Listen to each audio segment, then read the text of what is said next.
Assalamualaikum warahmatullahi wabarakatuh. Saya Jayana Supraba ingin mempresentasikan tugas EKT 2 Bahasa Indonesia dengan judul Pengaruh Aplikasi Instagram sebagai Media Komunikasi Pemasaran Bisnis Online Shop. Latar belakang. Saat ini perkembangan informasi bergerak sangat cepat dengan adanya perkembangan teknologi informasi serta komunikasi. Manusia sudah mudah melakukan kegiatan berkomunikasi sehingga secara tidak langsung manusia menjadi masyarakat informasi.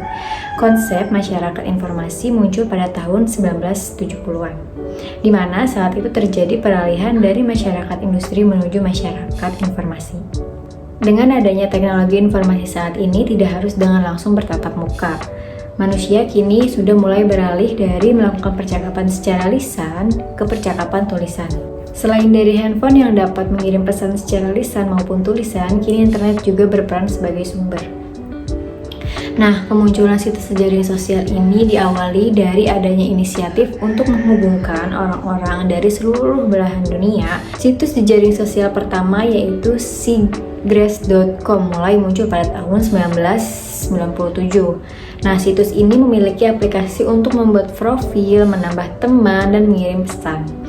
Pada tahun 1999 dan 2000 muncul situs sosial Lunar.Storm, live journal, keyword yang berfungsi memperluas informasi secara searah.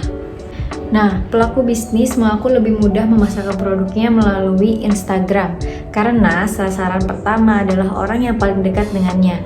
Bisa juga melalui teman yang awalnya dari mulut ke mulut sambil menunjukkan akun Instagram.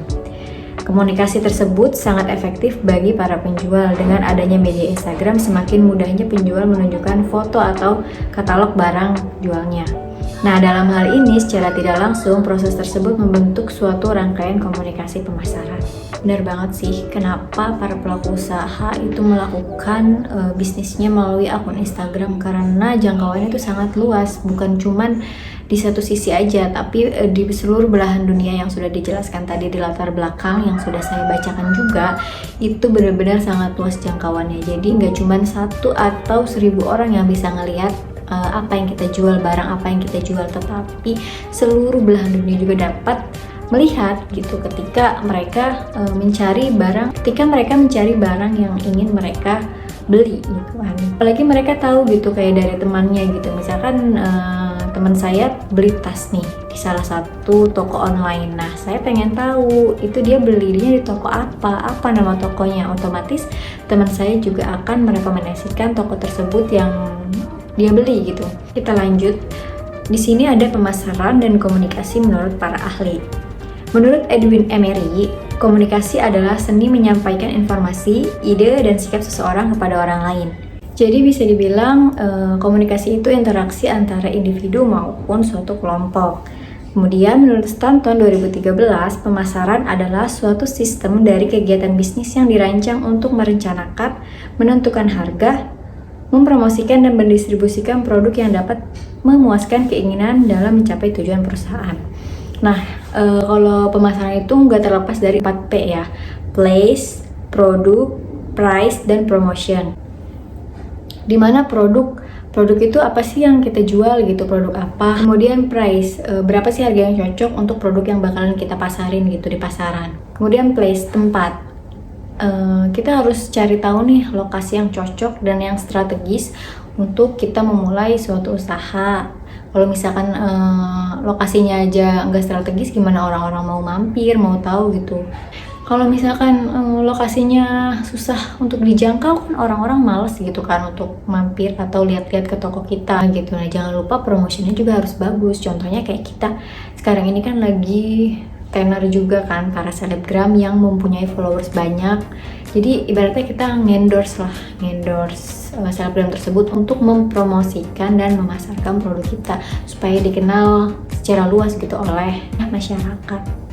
Jadi kalau misalkan kita udah kerjasama sama selebgram yang selebgramnya juga promosi produk kita, otomatis dia penasaran nih followersnya, apa sih yang dia pakai, produk apa gitu kan, harganya berapa, belinya di mana. Otomatis mereka bakalan cari tahu. Nah, dalam hal tersebut tidak terlepas dari dampak positif dan negatifnya. Apa aja sih dampak positifnya? Di sini tertulis memperluas jangkauan bisnis. Jadi seluruh masyarakat, seluruh orang-orang di belahan dunia ini tuh bisa nemuin akun toko yang menjual produknya di media sosial, terutama di Instagram. Yang kedua, mempromosikan brand Anda. Yang tadi udah saya jelaskan beberapa. Para pelaku usaha bekerjasama dengan para selebgram, yaitu dengan mengendorse mereka agar barang yang mereka jual itu dapat dipromosikan dan banyak diketahui oleh orang-orang. Apalagi yang selebgram jumlah followersnya itu jutaan, otomatis yang lihat pasti banyak banget deh. Yang ketiga itu menghemat biaya pemasaran. Tentunya kalau misalkan kita pasang iklan, ambil contoh pasang iklan di TV itu kan pasti bisa puluhan sampai ratusan juta kan. Kalau misalkan kita kerjasama endorse selebgram itu kan paling menghabiskan 2-3 sampai paling mahal 10 jutaan gitu kan. Dan yang keempat, memperbanyak sales dan penjualan bisnis online. Ini bener-bener ngefek banget gitu ya kalau penjualan di media sosial ini, apalagi sekarang yang lagi booming itu kan TikTok ya.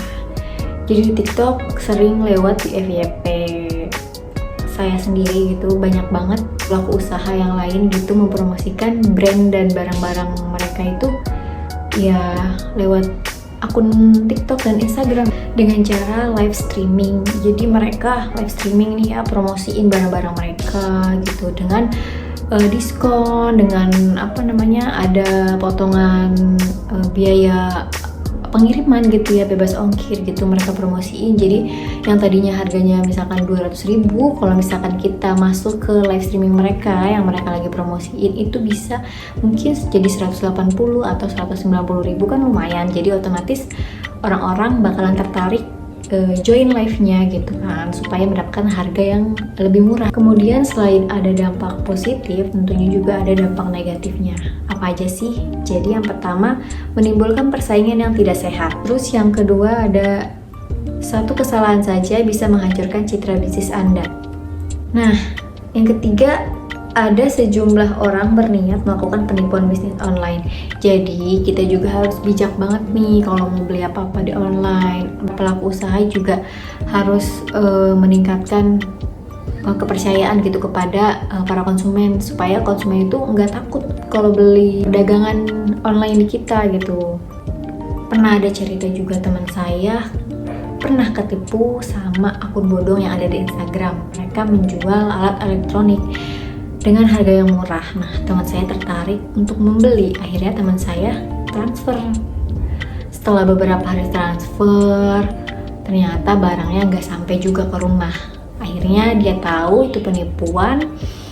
Akun Instagram teman saya ini diblokir oleh akun bodong tersebut. Akhirnya uangnya hangus deh, dibawa kabur gitu aja. Pokoknya kita harus hati-hati mau beli apapun itu di online gitu. Kita harus cari tahu dulu ini tokonya amanah atau enggak. Yang terakhir, itu menyebabkan ketergantungan terhadap koneksi internet. Bisa disimpulkan bahwa dampak media sosial itu tidak selalu menguntungkan bagi pelaku bisnis gitu.